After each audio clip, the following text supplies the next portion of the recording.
2 Samuel, chapitre 18. David passa en revue le peuple qui était avec lui, et il établit sur eux des chefs de milliers et des chefs de centaines.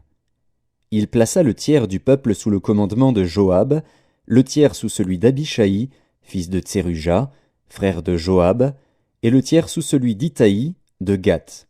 Et le roi dit au peuple, « Moi aussi, je veux sortir avec vous. » Mais le peuple dit, « Tu ne sortiras point.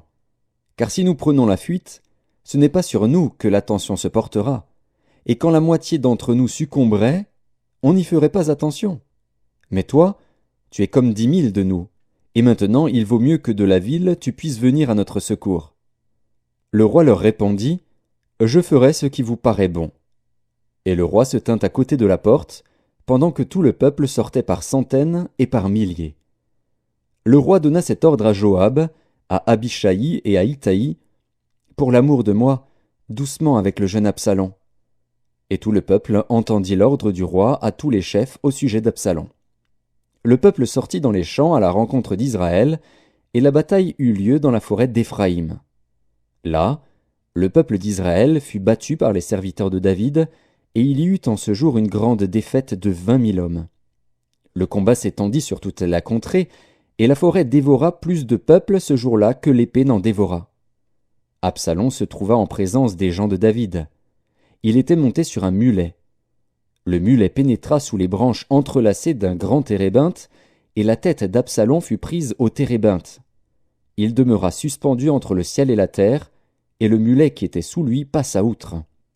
Un homme ayant vu cela vint dire à Joab, « Voici, j'ai vu Absalom suspendu à un térébinthe. » Et Joab dit à l'homme qui lui apporta cette nouvelle, « Tu l'as vu? Pourquoi donc ne l'as-tu pas abattu sur place? Je t'aurais donné 10 cycles d'argent et une ceinture. » Mais cet homme dit à Joab, « Quand je pèserai dans ma main 1000 cycles d'argent, je ne mettrai pas la main sur le fils du roi, car nous avons entendu cet ordre que le roi t'a donné, à toi, à Abishaï et à Itaï, prenez garde chacun au jeune Absalom. Et si j'eusse attenté perfidement à sa vie, rien n'aurait été caché au roi, et tu aurais été toi-même contre moi. » Joab dit, « Je ne m'arrêterai pas auprès de toi. » Et il prit en main 3 javelots, et les enfonça dans le cœur d'Absalom encore plein de vie au milieu du térébinthe. 10 jeunes gens, qui portaient les armes de Joab, entourèrent Absalom, le frappèrent et le firent mourir. Joab fit sonner de la trompette, et le peuple revint, cessant ainsi de poursuivre Israël, parce que Joab l'en empêcha. Ils prirent Absalom, le jetèrent dans une grande fosse au milieu de la forêt, et mirent sur lui un très grand monceau de pierres. Tout Israël s'enfuit, chacun dans sa tente. De son vivant, Absalom s'était fait ériger un monument dans la vallée du roi, car il disait, « Je n'ai point de fils par qui le souvenir de mon nom puisse être conservé. » Et il donna son propre nom au monument, qu'on appelle encore aujourd'hui monument d'Absalom. Achimaatz, fils de Tsadok, dit, « Laisse-moi courir, et porter au roi la bonne nouvelle que l'Éternel lui a rendu justice en le délivrant de la main de ses ennemis. » Joab lui dit, « Ce n'est pas toi qui dois porter aujourd'hui les nouvelles. Tu les porteras un autre jour, mais non aujourd'hui, puisque le fils du roi est mort. » Et Joab dit à Cushi, « Va, et annonce au roi ce que tu as vu. » Cushi se prosterna devant Joab et courut. Achimaatz, fils de Tsadok, dit encore à Joab, « Quoi qu'il arrive, laisse-moi courir après Cushi. » Et Joab dit, « Pourquoi veux-tu courir, mon fils? Ce n'est pas un message qui te sera profitable. »« Quoi qu'il arrive, je veux courir, reprit Achimaatz.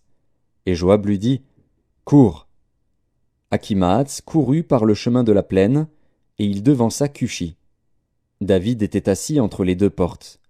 La sentinelle alla sur le toit de la porte vers la muraille, elle leva les yeux et regarda. Et voici, un homme courait tout seul. La sentinelle cria et avertit le roi. Le roi dit, « S'il est seul, il apporte des nouvelles. » Et cet homme arrivait toujours plus près. La sentinelle vit un autre homme qui courait. Elle cria au portier, « Voici un homme qui court tout seul. » Le roi dit, « Il apporte aussi des nouvelles. » La sentinelle dit, « La manière de courir du premier me paraît celle d'Achimaatz, fils de Tsadok. » Et le roi dit, « C'est un homme de bien, et il apporte de bonnes nouvelles. Achimaas cria, et il dit au roi, « Tout va bien !» Il se prosterna devant le roi, la face contre terre, et dit, « Béni soit l'Éternel, ton Dieu, qui a livré les hommes qui levaient la main contre le roi mon seigneur. » Le roi dit, « Le jeune Absalom est-il en bonne santé ?» Achimaas répondit, « J'ai aperçu un grand tumulte au moment où Joab envoya le serviteur du roi et moi ton serviteur, mais je ne sais ce que c'était. » Et le roi dit, « Mets-toi là de côté. » Et Achimaas se tint de côté. Aussitôt arriva Cushi, et il dit, « Que le roi mon seigneur apprenne la bonne nouvelle. Aujourd'hui l'Éternel t'a rendu justice en te délivrant de la main de tous ceux qui s'élevaient contre toi. » Le roi dit à Cushi, « Le jeune homme Absalom est-il en bonne santé ?» Cushi répondit, « Qu'il soit comme ce jeune homme, les ennemis du roi mon seigneur, et tous ceux qui s'élèvent contre toi pour te faire du mal. » Alors le roi, saisi d'émotion, monta dans la chambre au-dessus de la porte et pleura. Il disait en marchant, « Mon fils Absalom, mon fils Absalom, que ne suis-je mort à ta place? Absalom, mon fils, mon fils !»